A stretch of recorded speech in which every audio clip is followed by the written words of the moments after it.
Visi menjadi universitas unggul di bidang bisnis dan kewirausahaan di tingkat global 2038. Misi yang pertama, menyelenggarakan pendidikan berbasis kewirausahaan dan bisnis dalam rangka menyiapkan SDM yang mandiri, inovatif, visioner, beriman, dan berorientasi global. 2. Melakukan penelitian inovatif dan kreatif yang dapat meningkatkan keunggulan dan daya saing bangsa. 3. Mengimplementasikan hasil teknologi dan penelitian dalam rangka meningkatkan derajat kesejahteraan masyarakat. 4. Menjalin kerjasama dalam dan luar yang bermanfaat bagi kemajuan universitas dan pengembangan keilmuan dan teknologi secara universal. Halo teman-teman, jangan lupa subscribe.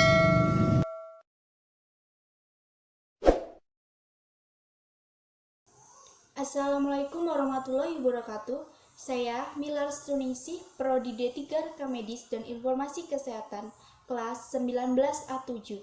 Mata kuliah Anatomi Fisiologi dan Patofisiologi Sistem Pencernaan.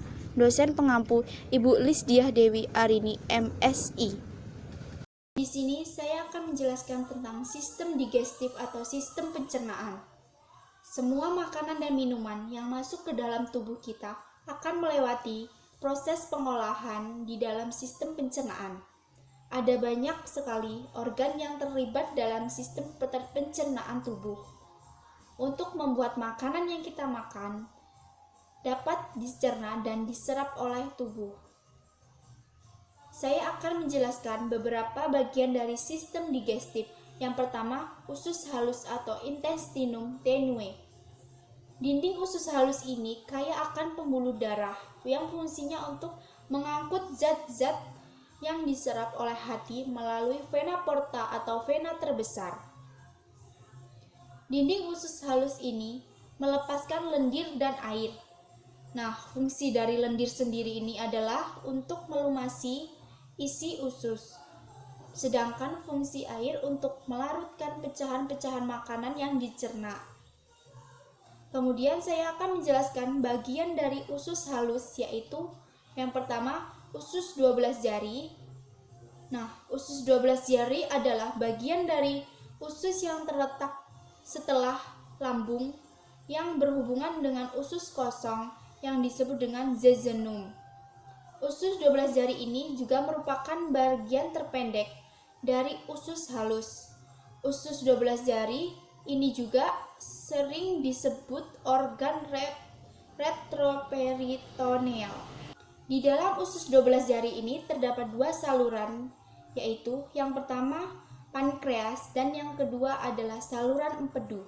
Selanjutnya yang akan saya bahas adalah usus kosong atau jejunum. Nah, usus kosong ini adalah bagian dari usus halus setelah usus 12 jari.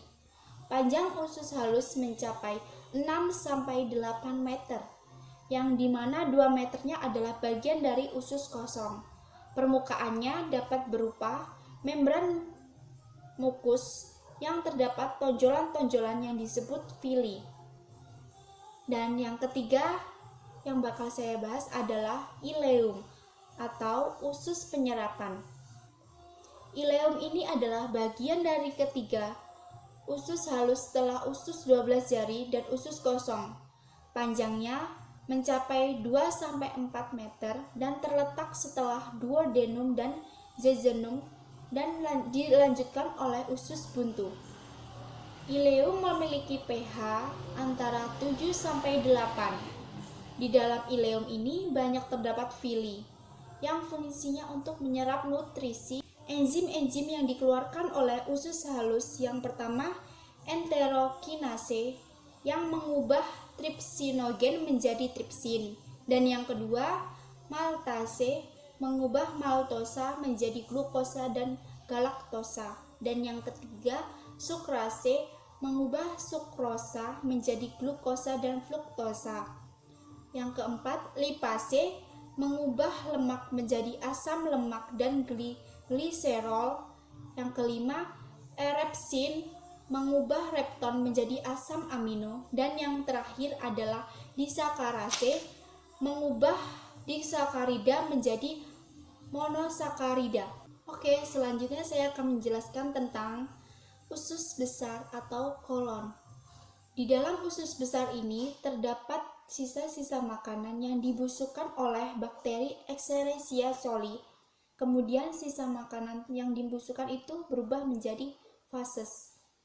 Usus besar terdiri dari kolon ascendens, kolon transversam, dan kolon descendens, dan kolon sigmoid atau yang berhubungan dengan rektum.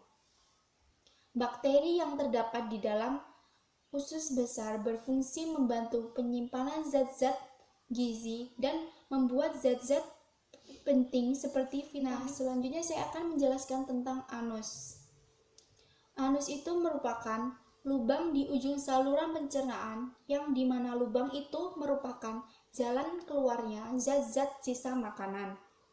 Sebagian dari anus itu terbentuk dari permukaan tubuh dan sebagiannya terbentuk dari anus.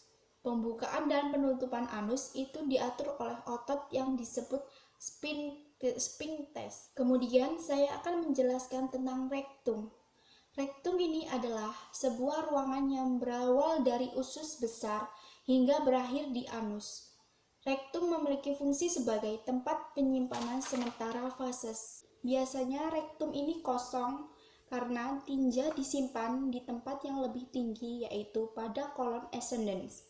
Jika kolon ascendens penuh dan tinja masuk ke dalam rektum, maka timbul keinginan untuk buang air besar atau BAB. Mengembangnya dinding rektum karena penumpukan material di dalam rektum akan memicu sistem saraf yang menimbulkan keinginan untuk melakukan defekasi. Jika defekasi tidak terjadi, seringkali material akan dikembalikan ke usus besar, di mana penyerapan air akan kembali dilakukan. Jika defekasi tidak terjadi untuk periode yang lama, konstipasi pengerasan fases akan terjadi. Selanjutnya yang akan saya bahas adalah pankreas. Pankreas adalah organ pada sistem pencernaan yang memiliki dua fungsi utama, yaitu yang pertama menghasilkan enzim pencernaan yang meliputi tripsin, amilase, dan lipase, dan yang kedua adalah menghasilkan hormon penting seperti insulin atau endokrin. Pankreas terletak pada bagian posterior perut dan berhubungan erat dengan duodenum. Dan pankreas terdiri dari dua jaringan dasar, yaitu yang pertama asinin menghasilkan enzim pencernaan, dan yang kedua pulau pankreas menghasilkan hormon. Pankreas melepaskan enzim pencernaan ke dalam duodenum dan melepaskan hormon ke dalam tubuh. Enzim yang dilepaskan oleh pankreas mencerna protein, karbohidrat, dan lemak. Pankreas juga melepaskan sejumlah besar sodium bikarbonat yang berfungsi melindungi duodenum dengan cara menetralkan asam lambung. Kemudian hati. Hati merupakan sebuah organ yang besar dan memiliki berbagai fungsi. Beberapa di antaranya berhubungan dengan pencernaan. Zat-zat gizi dari makanan diserap ke dalam dinding usus yang kaya akan pembuluh darah yang kecil-kecil atau disebut kapiler. Kapiler ini mengalirkan darah ke dalam vena yang bergabung dengan vena yang lebih besar atau vena porta dan pada akhirnya masuk ke dalam hati. Vena porta terbagi menjadi pembuluh-pembuluh kecil di dalam hati di mana darah yang masuk diolah. Hati melakukan proses tersebut dengan kecepatan tinggi. Setelah darah diperkaya dengan zat-zat gizi, darah dialirkan ke dalam sirkulasi umum. Kemudian kandung empedu atau saluran empedu. Empedu ini memiliki dua fungsi, yaitu pertama, membantu pencernaan dan penyerapan lemak. Kedua, berperan dalam pembuangan limbah tertentu dari tubuh, terutama hemoglobin atau Hb yang berasal dari penghancuran sel darah merah dan kelebihan kolesterol. Mungkin itu saja yang dapat saya sampaikan. Kurang lebihnya mohon maaf. Wassalamualaikum warahmatullahi wabarakatuh.